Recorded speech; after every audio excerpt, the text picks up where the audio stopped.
Bismillah.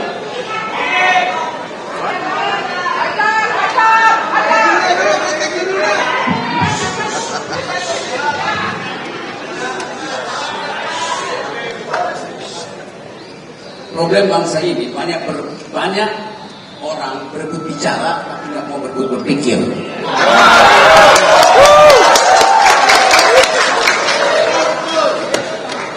Ya dengerin gue ya. Saya mau serius bicara. Untuk sesuatu yang jadi akan pertaruhan sejak besok pagi. Kalau kita gagal mengucapkan dalil hari ini, nggak ada lagi pertemuan berikut para aktivis. Ini ukuran terakhir kita. Karena itu produksi pikiran. Tunda kemarahan. Judulnya memperingati reformasi 1998. Salah saya aktivis. Judulnya udah salah. Yang kita perlukan adalah mengulangi reformasi, bukan memperingati.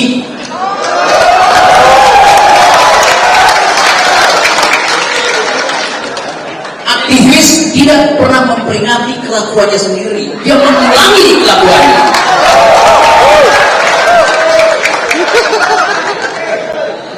Apa kelakuan kita di 98? Pengembangan rejim. Turun Soeharto. Kita ulangi kelakuan itu hari ini.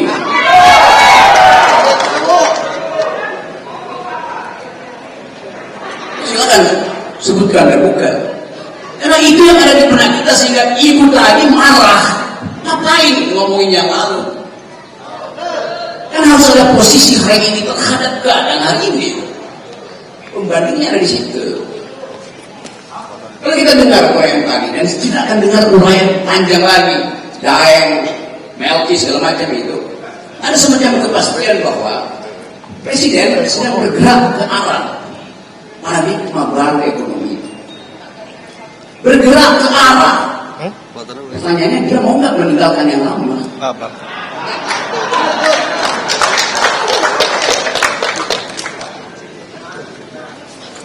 Robert menerangkan tentang there is no democracy without the right of nature.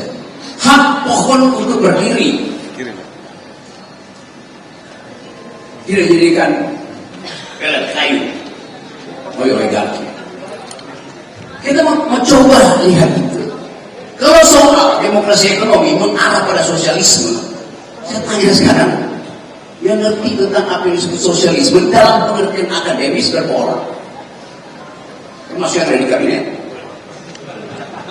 Kalau itu tidak ada, maka tugas presiden adalah mengganti mereka yang do not speak socialism. Itu yang namanya perubahan paradigma itu. Kita mau coba lihat itu hari ini. Coba kita bayangkan, kita bicara reformasi, tapi sebetulnya kata itu kata yang paling lemah yang pernah kita buat dalam sejarah politik Indonesia. Di awal 97, 98, kata yang muncul di kalangan gerakan mahasiswa dari LBH, ITB, UI, UKI, tempatnya Eli, ISDN, walaupun dia bukan belajar sosiologi, tapi kata yang muncul adalah revolusi, bukan reformasi. Tapi pada waktu itu kita gugup untuk pakai kata itu, karena soal itu kata kiri. Memang kata kiri. Tapi kenapa Prabowo sekarang kiri buruh internasional? Itu kata yang maha kiri hari ini. Tidak ada lagi yang perlu kita khawatirkan. Apa akibatnya kalau kita tidak berpikir maksimal? Kita inginkan revolusi, tapi kita takut bahkan mengucapkannya di 98. Lalu kita cari cara.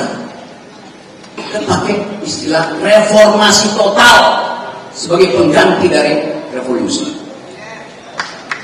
Padahal sebetulnya mental kita ingin revolusi. Revolusi artinya perubahan kualitatif.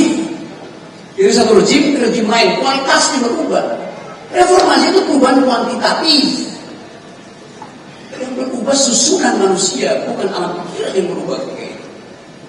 Jadi kesalahan epistemik pertama kita di 98 adalah takut mengucapkan revolusi lalu mengganti kata yang lebih lembek, reformasi. Tapi supaya terlihat radikal ditambahin reformasi total. Akhirnya di situ. Bahkan tidak semua mahasiswa 98 mau pakai reformasi total. Teman-teman Fahri Hamzah curiga pada waktu itu, kami curiga. Ini juga mengarah pada revolusi dan kekiri-kirian. Lalu mereka pakai istilah reformasi damai. Kita lihat banner di kepala itu. Reformasi total itu anak-anak KBU itu. Reformasi damai, anak-anak PKS pada waktu itu. Yes, kami untuk PKS. Saya mau terangkan genealogi itu yang menyebabkan kita ragu-ragu untuk menyebutkan bahwa kita harus dipimpin oleh satu ideologi, satu cara berpikir ideologis. Bahkan reformasi tidak berani diucapkan ketika udah dari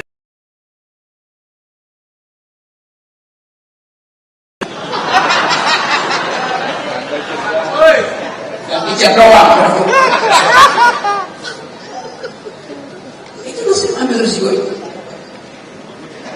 Jadi kita tidak pernah berpindah dari rejim ke rejim berikutnya.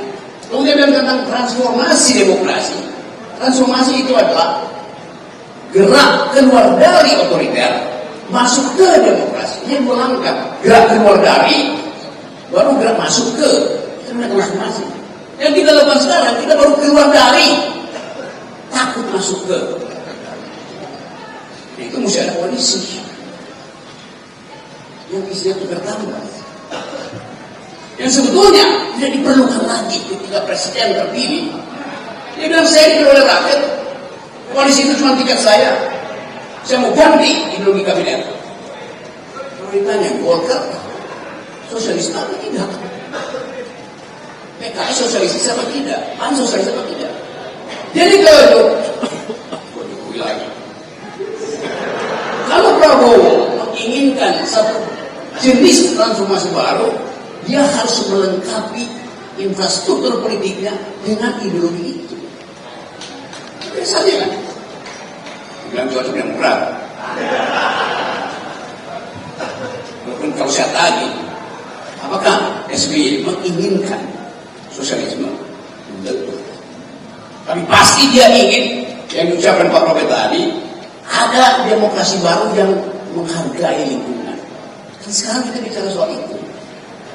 Kita nggak bicara lagi do you speak Dutch, do you speak English, do you speak French, do you speak environmental ethics, do you speak feminism. Kan itu yang kita perlukan hari ini. Sekarang kita tanya, Gibran, do you speak feminism, do you speak environmental ethics?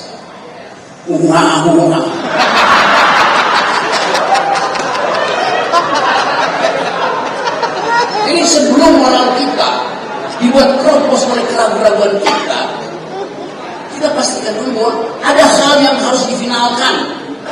Bahwa kabinet boleh diresapel, tapi buat apa diresapel kalau ideologinya tetap tidak radikal? Resapel kabinet artinya meresapel cara berpikir para menteri tentang kebijakan ekonomi Prabowo. Sudah dengar sosialisme Prabowo bahkan 3-4 tahun, 5 tahun yang lalu. Satu waktu Prabowo mampir ke rumah saya. Dia mampir, bukan saya bermain. Jadi saya bertetangga 200 meter. Lalu kita bicara tentang masa depan Indonesia. Saya tantang. Anda mau gak jadi pemimpin sosialis Indonesia? Dia bilang, bahkan saya ingin jadi pemimpin sosialis Asia.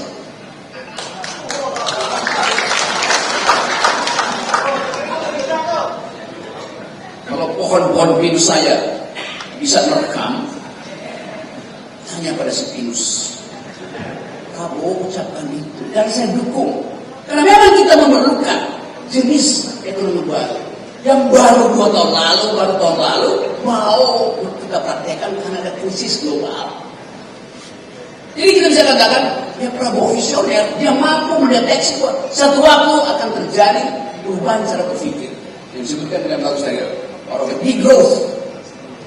Dan itu yang intikan keadaan ekonomi dunia. Pendiri Davos itu markas kapitalisme dunia yang setiap tahun berunding tentang bagaimana kapitalisme dipertahankan melalui World Economic Forum itu. Akhirnya sadar bahwa kalau terus ada growth maka bumi ini rusak. Kalau kita dari 2 tahun lalu dia bicara itu, siapa punya dia? Klaus Schwab. Dia bicara begitu. Tokoh yang paling bertanggung jawab dan menginginkan dunia diatur oleh para kapitalis akhirnya paham bahwa tidak mungkin pertumbuhan itu dimaksimalkan lagi. Daya dukung bumi selesai. Jadi soal semacam ini mestinya dibicarakan di sidang kabinet. Apakah Sri Mulyani paham sosialisme? Pasti tidak. Siapa teman Sri Mulyani? Tapi dari segi cara berpikirnya pasti tidak.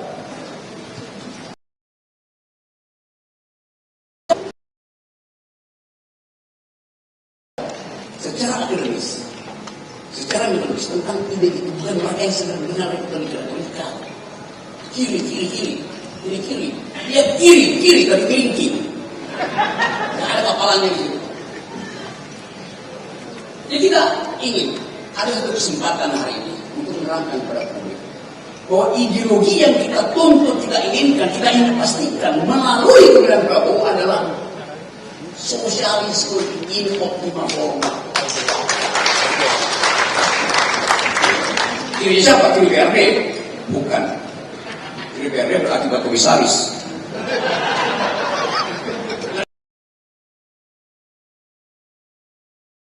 Presiden itu karena itu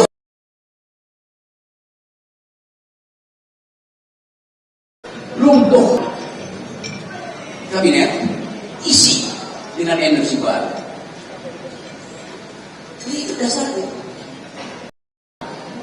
Menteri-menteri ini untuk bunuh diri, meninggalkan kabinet, kepentingan modalnya sudah dia pastikan harus diambil walaupun APBN makin kecil.